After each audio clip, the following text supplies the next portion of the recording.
ఓసారి చాలా ఎమోషన్ గురవుతాం చరిత్రలో. I have done, but ఈరోజు ఈ అసెంబ్లీ సాక్షిగా కొన్ని అవకాశాలు వస్తూ ఉంటాయి. నాది కూడా ఒక సుదీర్ఘమైన రాజకీయ చరిత్ర. ముందుకు పోతున్నాం. ఎక్కడో పుట్టి ఒక మామూలు గ్రామంలో అందరం మారిగానే మా ఊర్లో అయితే 20 ఇళ్ళు ఉండేటివి. మా ఊరికి రోడ్డు కూడా లేదు. అప్పట్లో నేనేం చేసేవాడిని అంటే, రెవల్యూషనరీగా రోడ్డు వేస్తే బస్సు వస్తుందంటే ఆ రోడ్డు వేయించడానికి ఇంటికి ఒక ఎడ్ల బండి కట్టి మట్టి తోలేవాళ్ళం. తోలి మళ్ళా వాళ్ళని బస్సు వేయించుకునేవాళ్ళం. అది ఒకటే బస్సు వచ్చేది.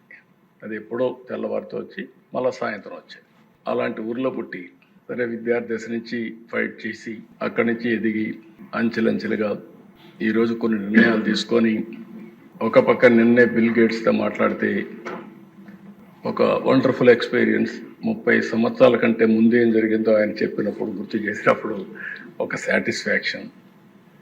ఇక్కడికి వచ్చినప్పుడు ఒక సామాజిక న్యాయానికి, వెనుకబడిన వర్గాల కోసం కానీ, షెడ్యూల్ కులాల కోసం కానీ, షెడ్యూల్ తెగల కోసం కానీ, మైనారిటీ వర్గాల కోసం ఎక్కడ పేదవాళ్ళు ఉంటే అక్కడ మనం ఉండాలనే ఉద్దేశంతో ఈ జర్నీ అంతా ప్రారంభించాం.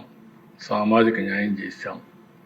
ఈ నెలలోనే ఇవన్నీ కూడా దేశాన్ని నేను చెప్పినట్టన్నీ కూడా మీరు చూస్తే, ఏ వ్యక్తికి కూడా మాకు అన్యాయం జరిగింది, జరుగుతూ ఉంది అని చెప్పడానికి వీలు లేకుండా చేయాలనేదే మా తపన. నా తపనకు సహకరించినటువంటి పవన్ కళ్యాణ్ గారికి, బీజేపీ కూడా మనస్ఫూర్తిగా ధన్యవాదాలు తెలియజేస్తున్నాను.